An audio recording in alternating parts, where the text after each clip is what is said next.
Exercise number 1 of the 5 essential vocal exercises when you're first starting out learning how to sing, or if you're coming back to singing and just want some kind of refresher to get a sort of a handle on what the basics of vocal technique really are.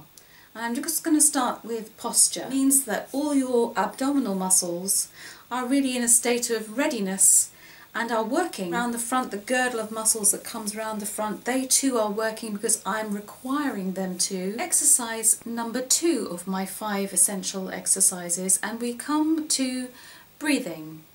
This is a vast topic, as I'm sure you'll understand, because you have to kind of reverse the psychology, because breathing, yes, is essential to singers, but you know, we do it all the time, 24/7.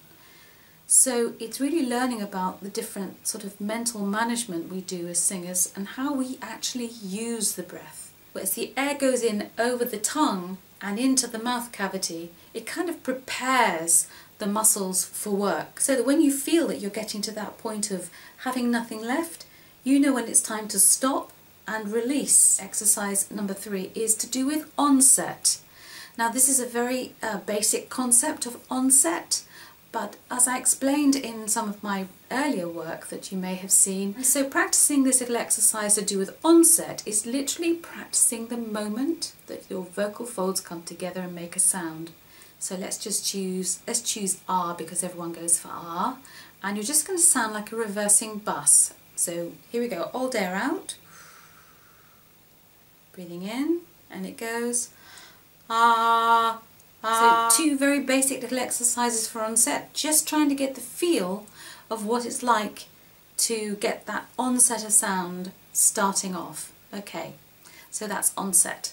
Exercise number 4 of my 5 essential vocal exercises, and we come to lip trills. Lip trills, this is what they sound like. Lip trills usually do cause some hilarity because of the nature of the exercise. They are so useful. If you practice them really well, you can feel that your whole body is engaged in making that sound. You've got to be sitting upright, you've got to have the airflow correct, and you've got to have that feeling of when the sound starts. This might take you some time to actually get literally your tongue and your lips and your teeth behind.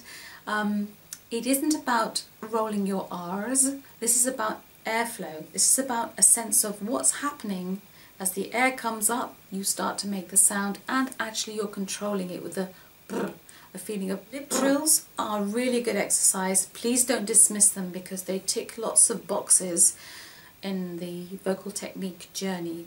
And exercise number 5 of the 5 essential vocal exercises, and we come to sirening. Okay, and I think if you've watched my presentation you'll have heard me use the word resonance. Resonance of course is important for singers because we use that. We hope it's going to happen to make our voices carry when we sing. But of course that our teeth and our bones, everything, even the sinuses and things, they actually act like little amplifiers, and as singers over time we get very good at sort of channeling the sound we're making and making good use of those little amplifiers, and resonance is how we do it. It also serves to kind of teach you about the relationship of your jaw and your tongue. What is my jaw doing? Now this all goes back to full circle really to posture, because if you're sitting with your head is come forward by now, so you've got a little crook in the neck here, and maybe you're sunken in the middle a bit so you're not using your lungs properly, just think about that and put yourself back to where you should be posture wise, because your jaw, if you just put your fingers just sort of in the where your ears and you can feel your jawbone moving up and down, and when we sing we need it to be very relaxed and not tense. Try making this sound. It's like the NG on the end of the word sing.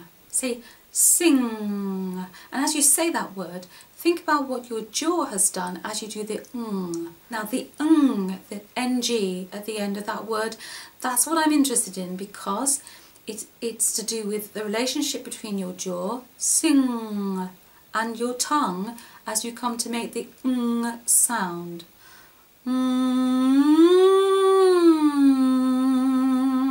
Okay, so that's the 5 exercises now completed.